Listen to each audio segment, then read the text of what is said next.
Let's begin with the non-governmental organisations who came to Rio in fairly large numbers, not as large numbers as had been hoped or planned. I think a lot of them decided to stay home, just as our Prime Minister David Cameron did, just as President Obama did. He was thought to be the darling of the environmental left. He too has realised that the stink of death is upon this conference and didn't want to come near it.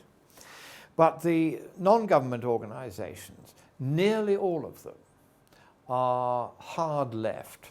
Nearly all of them would be advocating policies indistinguishable from Marxism, though they would be furious if I used the word, because that word plays very negatively these days. But that's really what they are in policy terms. And they were very hangdog and very disappointed. Oh, they had their stars here. They had David Suzuki, a kind of eco-freako environmentalist from, I think, Canada, who I ran into in one of the drafty concrete corridors of the dismal, crumbling Rio Conference Centre. And I went up and shook him by the hand in the amiable way that I have. I don't hate anyone, even if they hate me. And you have never seen anyone run away so fast. We actually have a photograph of him diving to get out of shot. He said, "I know who you are. I don't want to be photographed with you. I don't want to talk to you. I don't want to talk to you." That is really how the non-government organisations here have been behaving. They don't want to debate these issues with anyone that A, might disagree with them, and B, knows something about the subject. And so that was David Suzuki's reaction. I had the same reaction from Richard Branson, because we are a group which is the Committee for Constructive Tomorrow, an environmental group that believes in looking after the environment and not playing politics while we do it. We had a press conference in a room in this conference centre, which he had previously given a press conference in. So when we arrived there, he was just winding up his press conference.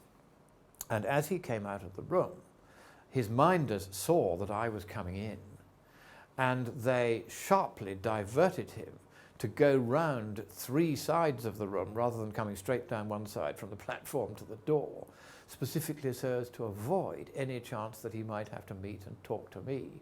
However, the leader of our delegation, Craig Rucker, was at the door and caught him there and exchanged a few words with him, and we got him on film saying some fairly dopey things about that he didn't want Europe on its own to apply a tax to airlines. He thought the whole world should apply a tax to airlines in the name of saving the planet from presumably global warming. I don't think he's quite cottoned on yet that that particular scare has collapsed and is no longer polling favourably. So those were 2 examples of how the NGOs don't like to talk. Then there's the press. Well, bless their little cotton socks, they've been taken over by people who, again, in policy terms, are indistinguishable from Marxists, even if they wouldn't want me to call them that. And they, at various of the sessions here, when, for instance, the Chinese communist head of the conference came and gave a press conference announcing a historic success, of course, a historic failure, but they never announced that, he was applauded by the news media.